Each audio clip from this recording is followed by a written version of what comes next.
गांव में बागेश्वर नाम का गरीब किसान रहता था। उनके घर में उनकी पत्नी कोमल और उनके 16 साल का लड़का एक साथ रहते थे। बागेश्वर को सिर्फ खेती करने आती थी। उसके अलावा उसने कोई और काम नहीं सीखा था। सही समय पर बारिश न होने की वजह से उसके खेत में फसल ही नहीं होते थे, जिसके कारण परिवार चलाना बहुत कठिन हो रहा था। एक दिन सुनिए जी, आज तो घर में बिल्कुल भी कुछ राशन नहीं है।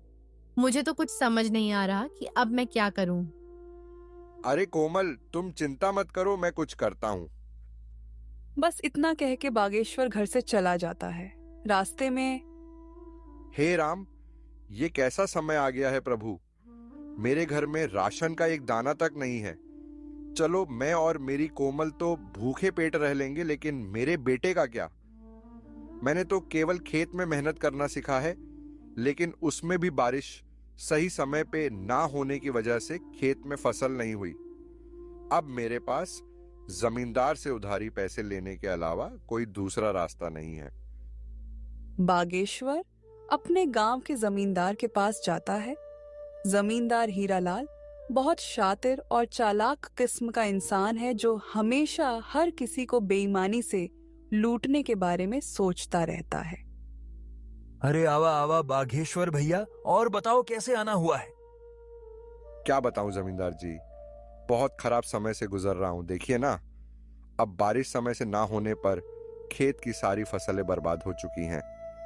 घर में अनाज का एक दाना भी नहीं है, इसलिए आपसे कुछ पैसे उधार लेने आया हूं। अरे हाँ हाँ भैया, बोलो कितने रुपए चाहिए आपको। ऐसे समय में हम नहीं मदद करेंगे तो और कौन करेगा। बोलो बोलो, कितने दे दूं। आपका बहुत बहुत धन्यवाद जमींदार जी, लेकिन मैं ज्यादा पैसा उधार नहीं लेना चाहता, इसलिए आप ऐसा करें कि 1,500 रुपये दे दीजिए। अरे भैया, ये कैसन बात कर रहे हो। भला 10 से 12 हजार रुपए तो लो। क्या पता आगे चल के कब बरसात होगी और कब समय बदले। जमींदार मन में सोचने लगता है। अरे ससुरा, तुम लोग इतना कम कम पैसा लोगे तो मैं कैसे कमाऊंगा। ज्यादा लोगे तभी है ना, हमें ज्यादा ब्याज मिलेगा। यहाँ बागेश्वर भी सोचने लगा। आखिर अब मैं क्या करूं। वैसे ये कह तो ठीक ही रहे हैं, पता नहीं कब भगवान की हम जैसों पर दया होगी। एक काम करता हूं, 10,000 ले लेता हूं। अच्छा ठीक है, तो जमींदार भाई 10,000 पे कितना तक ब्याज लेंगे आप। देखो बाघेश्वर भैया, 10,000 के 10% प्रति महीना। लेकिन आप तो अपने ही आदमी हैं, आपस में क्या धंधा करें। चलो आप 8% दे देना। हे भगवान, 8% प्रति महीना तो हमारे लिए बहुत ही ज्यादा ब्याज है। ले तो लेंगे, लेकिन चुकाएंगे कैसे। अगर नहीं लूंगा तो मेरा बेटा नकुल भूखा ही रहेगा। चलो ले ही लेता हूं। अगर भगवान की यही मर्जी है तो यही सही। अरे बाघेश्वर भैया, क्या हुआ, क्या सोच रहे हैं। ब्याज के बारे में तो नहीं सोच रहे हैं। हाँ जमींदार भाई, इतना ब्याज कैसे। अरे कोनो चिंता की बात नहीं है। देखिए आप तो अपने हैं, आराम से चुकाइएगा। कहिए क्या कहते हैं। अच्छा ठीक है, दे दीजिए।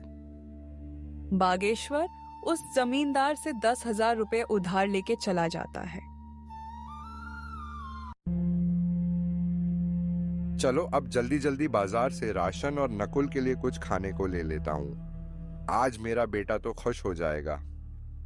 बागेश्वर जल्दी जल्दी बाजार से सामान लेके घर के लिए वापस हो जाता है। घर पहुंचते ही कोमल बागेश्वर के हाथ में सामान देखकर खुश हो जाती है और कहती है, हाजी, ये सामान पैसे कहाँ से मिले जी। देखो कोमल, मुझे पता है तुम मुझ पर गुस्सा करोगी, लेकिन मेरे पास और कोई चारा भी नहीं था। मैं समझ गई जी, आपने किसी से उधारी पैसे लिए होंगे। पर कोई बात नहीं, मैं भी वही सोच रही थी। लेकिन ऐसे समय में गांव में किसी के पास देने के लिए पैसे नहीं हैं। तो क्या आप जमींदार से उधारी पैसे लेके आए हो।